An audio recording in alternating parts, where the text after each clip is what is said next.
Bonjour tout le monde, me revoilà aujourd'hui pour une nouvelle vidéo, présentation d'achats, des achats que j'ai fait ces derniers temps, cette semaine, ces derniers jours. Aujourd'hui il y aura du Blu-ray, il y aura du DVD, il y aura un peu de tout dans les genres, il y aura un peu de tout, vous verrez de l'horreur, de la comédie, de l'action, il y aura un peu de tout. Et quelques belles trouvailles aussi que j'ai faites dans mon cache. Voilà, on va commencer cette vidéo par les DVD que j'ai trouvés, donc dans ma recyclerie. Alors on va commencer par celui-là. Hydra, attention, créature incontrôlable. Film que je connais pas, que je n'ai jamais vu.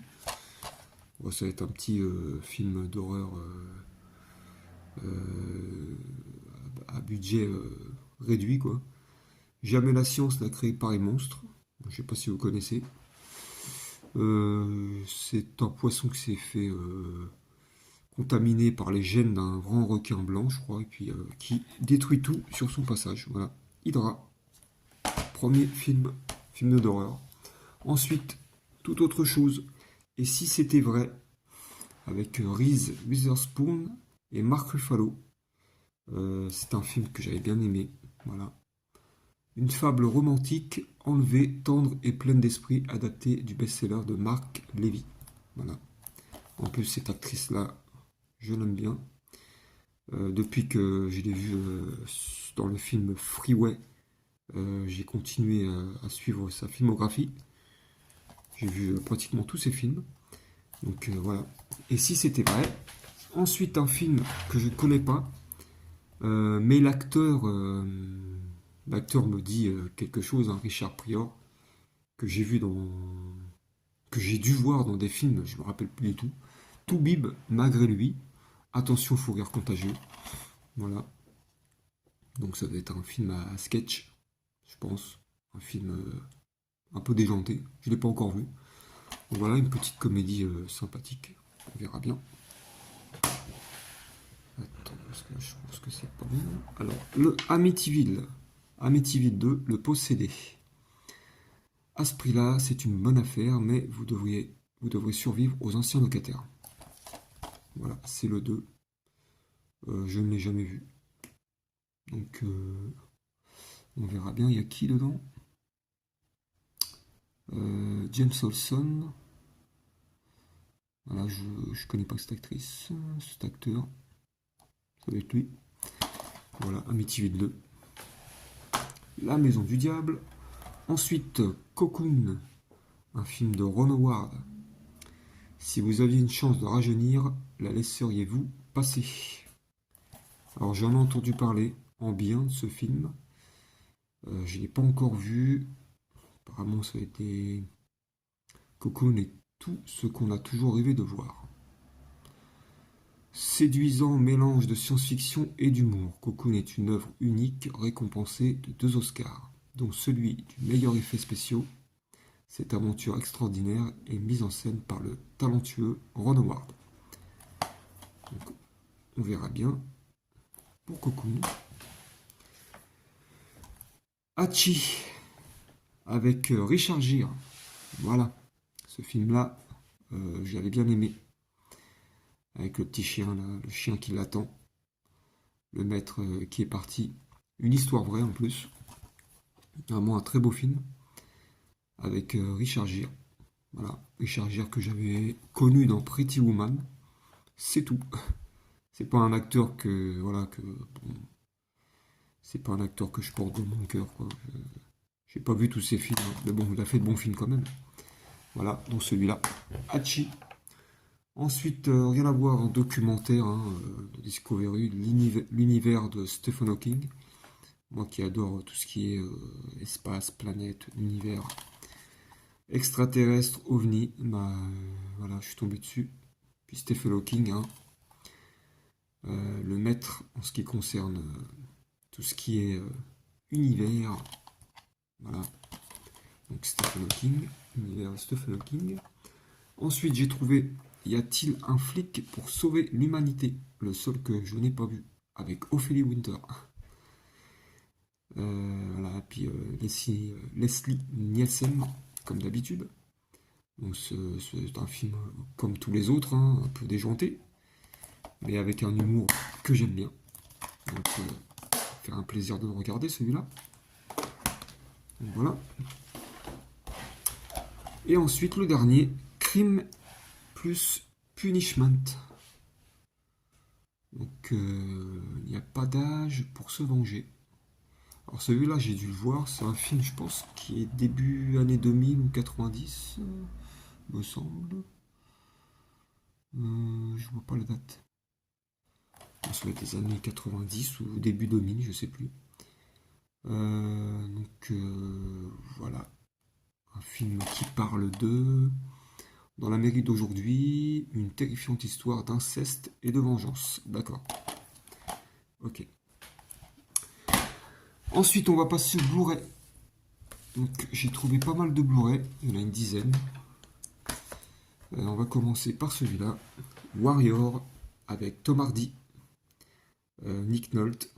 Alors j'ai toujours pas vu, il paraît qu'il est excellent celui-là. Donc Tom Hardy, un bon acteur hein, que j'aime bien. Là qui a fait récemment The Backrider. Voilà, Warrior. Donc on n'a pas vu ça depuis le premier Rocky. Eh bien, on verra bien. Ensuite, j'ai trouvé le Projet X. Voilà, par les producteurs de Very Bad Trip, en version longue et non censurée. Voilà, c'est un film que j'avais vu à l'époque.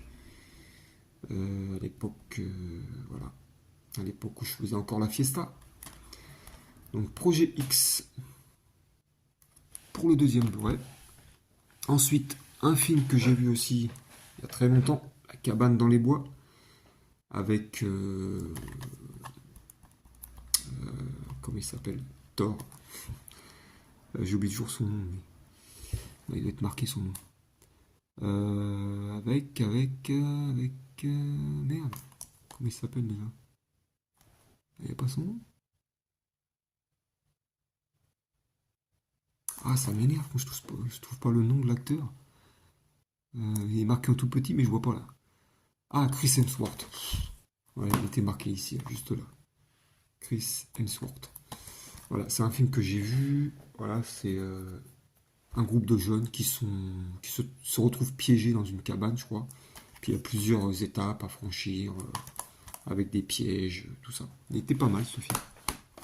Ensuite, Nous étions soldats, un film de Mel Gibson, père, mari, frère. Donc voilà, c'est un super film aussi, pour ceux qui l'ont pas vu. Un film de guerre.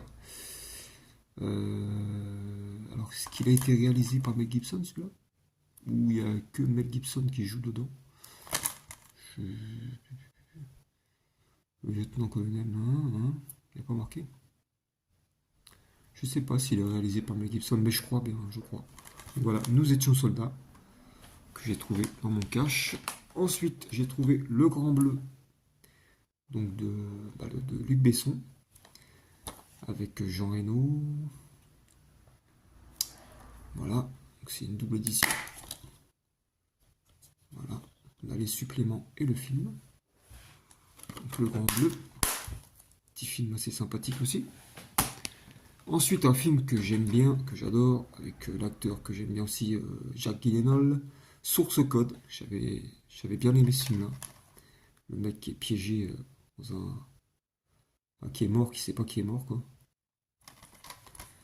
Et qui revit des situations dans un univers, comment dire, parallèle, dans ses rêves. Enfin, il est vraiment pas mal ce film-là. Un thriller d'anticipation efficace. Ce polar futuriste intrigue et envoûte. Ouais, il est vraiment pas mal ce film. Ensuite, pour les nouveautés, alors j'ai trouvé le Civil War que je n'ai pas encore vu. Bienvenue sur la ligne de front. Donc tout le monde en parle, tout le monde en a parlé en bien. Donc je crois que ça parle de reporters de guerre. C'est avec comment elle s'appelle, Kristen Dunst. Voilà. Donc il doit pas être mal, hein. c'est la guerre civile, quoi. Voilà, ça parle de la guerre civile. Donc Civil War, que j'ai trouvé, ça j'ai trouvé à l'espace culturel. Ensuite j'ai trouvé de l'or et du sang, donc Sisu. Voilà, un film assez violent. Pareil, hein, il se passe pleine guerre 40, 45, je sais plus, 44. Voilà, Sisu. De l'or et du sang. J'ai trouvé, ça c'est pas une nouveauté, mais j'ai trouvé à cash le Robocop, le remake, hein, je crois. C'est le remake de Robocop. Voilà, le steelbook j'ai trouvé sympa, donc j'ai pris hein, pour 2 euros en plus. Voilà. Avec le Blu-ray à l'intérieur. Tac. Voilà. Qui est un petit artwork qui se fait en longueur cette fois-ci. Voilà. Donc le Robocop que je l'ai jamais vu. J'ai jamais vu celui-là. Donc je sais pas ce qu'il vaut. On verra bien. Hein. Je connais le Robocop, le premier et le deuxième. Les anciens, mais pas celui-là. Et ensuite, voilà, je vous en ai parlé vite fait tout à l'heure, The Backrider, que j'ai vu, que je me suis fait hier soir, donc avec Tom Hardy. Un peu. Voilà, un très bon film. La narration me fait penser un peu au film Les Affranchis, je crois, ou Casino. Voilà, ça parle, ça raconte en même temps. C'est un film qui se passe dans les années 60, début 70. Voilà, un très beau film qui parle de... C'est l'histoire vraie en plus. Donc, voilà, un très beau film que je conseille. Backrider. Et le dernier que j'ai trouvé à cash et que j'ai en 2 exemplaires, que je me suis empressé de prendre bien sûr, parce que c'est un film apparemment très coté et très très rare. L'étrange cas Deborah Logan. Donc pour parler du prix, je l'ai vu au moins cher à 69 euros, je crois, sur Rakuten d'occasion, mais je sais même pas si y a la VF. Et alors sur la Fnac, hein, je sais pas si se sont trompés de prix ou si c'est abusé. Enfin, je sais pas si c'est vraiment le prix, hein, 500 euros, ça me paraît vraiment abusé. Et je sais pas d'ailleurs quel collectionneur achèterait ce film, même 100 euros. Hein. Alors je l'ai en 2 exemplaires, je vais le revendre, bien sûr, mais pas à 100 euros parce que je sais très bien que ça se vendra jamais. Il y en a qui mettent des Blu-ray à 100, 200, 300. Même s'il est très très coté et très recherché, ça se vendra jamais. Donc je vais le revendre, je vais le mettre sur Vinted. Donc voilà, c'est un film qui parle, donc le meilleur film de possession depuis l'Exorciste. Donc produit par Bryan Singer. L'étrange cas Deborah Logan est un exorciste inversé, puisque désormais, ce sont les enfants qui doivent prendre en charge leurs parents possédés. Incroyablement interprété par Gilles Larson. Donc, Gilles Larson. Dans le rôle titre, ce film a été classé par le site Audience Everywhere comme l'un des 50 meilleurs films d'horreur du 21e siècle. Donc, voilà. Moi, je l'ai vu, c'est vrai qu'il fait flipper. Donc, ça parle de la maladie d'Alzheimer et de possession. Donc, voilà. Donc, voilà pour le dernier Blu-ray que j'ai trouvé à cash. L'étrange cas Deborah Logan, que j'ai en double. Donc, en revente. Voilà, j'espère que cette vidéo vous aura plu. N'hésitez pas à me laisser un commentaire, à liker. Et puis moi je vous dis à la prochaine pour une prochaine vidéo. A plus tard, ciao.